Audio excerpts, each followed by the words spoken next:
Here are two words you never think should go together: mothers and marijuana. But our next story might have you seeing the combination in a whole new way. A group of put-together women, some who say their lives were falling apart with anxiety until they started lighting up to escape the stress. And their children have said it's made them even better mothers. So start tweeting. You're not going to be on the fence about these soccer moms turned so-called stoner moms. On a recent evening at a home in Beverly Hills, a few moms gathered to enjoy food, friendship, and a few laughs. I may not know how to cook, but I do garnish incredibly well. But this was no ordinary potluck party. Before the main course, a special hors d'oeuvre. The hostess busts out a mason jar full of homegrown marijuana, grinds up a big bud, and fires up a state-of-the-art device called a vaporizer, and then passes around the balloon bag full of powerful pot to her dinner guests. Vaporizer time. Welcome to the Beverly Hills Cannabis Club. The sauce has a little bit of cannabis-infused olive oil, which is... Your hostess, the self-proclaimed Martha Stewart of Marijuana, Cheryl Shuman. Cannabis not only made me a better mom, cannabis made me a better human being. Cannabis made you a better mom? Absolutely. So how did this all come to be? Well, flashback 10 years. Cheryl was a married mother of two and a successful optician to the stars. Not exactly a Jeff Spicoli wannabe. I'm so wasted. What was your attitude toward pot originally?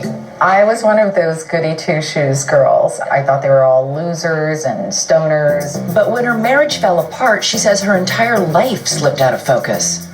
I was just completely disabled by a crippling depression, a crippling anxiety disorder. Cheryl needed an escape.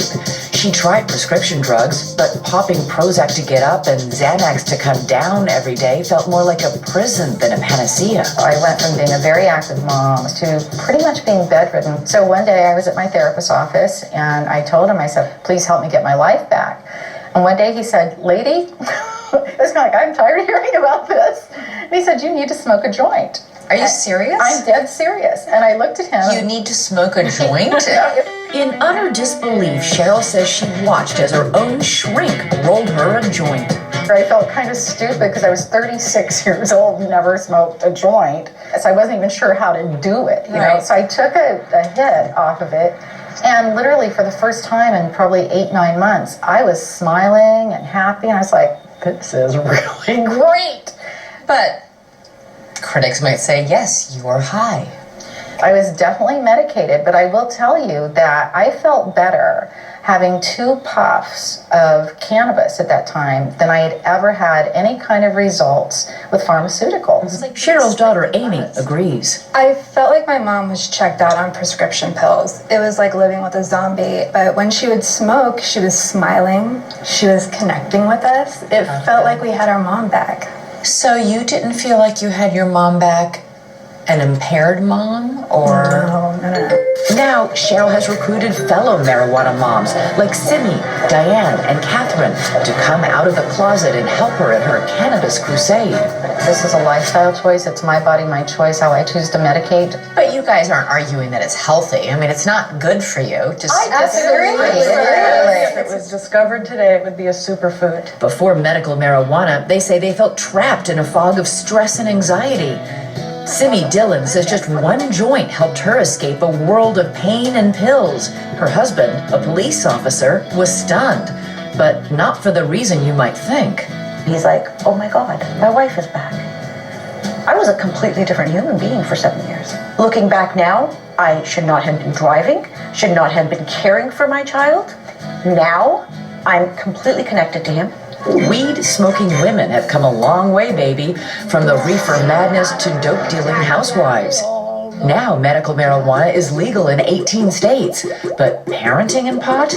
That's still taboo. So what would all of you say to people who think out there, you've got to be kidding me? I mean, you know, these ladies are... I'm going to tell it from the point of view of my 10-year-old child. So I'm going to medicate. When I'm in pain, I'm in bed for days. I don't talk. I'm miserable. My son will come up to me and say, Mom, it's time to medicate. go get some cannabis. Come back to us. That's what I tell you. If your 10-year-old child is okay with it, I think adults should be okay with it. But do the kids see them as role models? Well, Diane has 2 boys, 20 and 22. One started using before she did. The other steers clear, but understands why she uses pot. Amy, 32, who has watched her mother medicate for the last decade, just started hitting the vaporizer 3 weeks ago. But you've heard the arguments, which is that marijuana is the gateway drug. Yes, I've heard that it's a gateway drug, but I define it as my exit drug. Because compared to what I was doing before, wow, I'm a lot less stoned now. You know, I have to admit, I was a skeptic too. You know, I would have been one of those moms watching this right now and said, that woman's out of her mind. It's up to the person to be a responsible parent. Being responsible also means being healthy, and many of these moms choose to grow their own marijuana.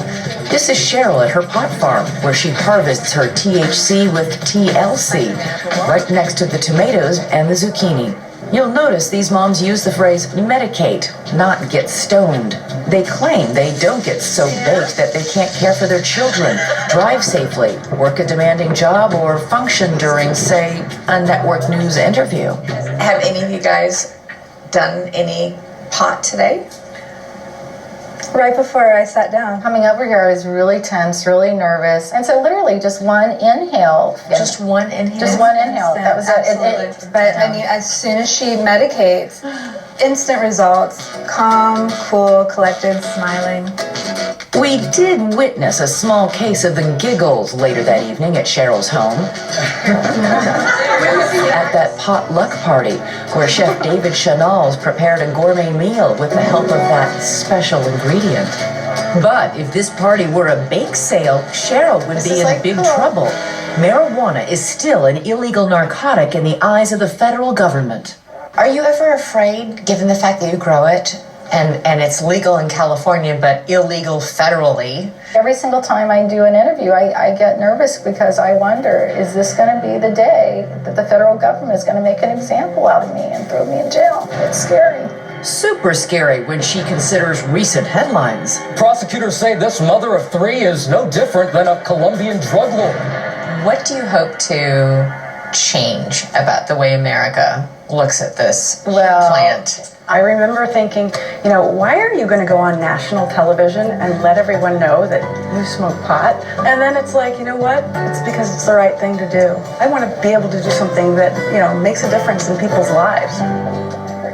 So, is it outrageous or their own business? We want to know what you think, so let us hear your thoughts on Twitter using the hashtag ABC2020. We'll be right back.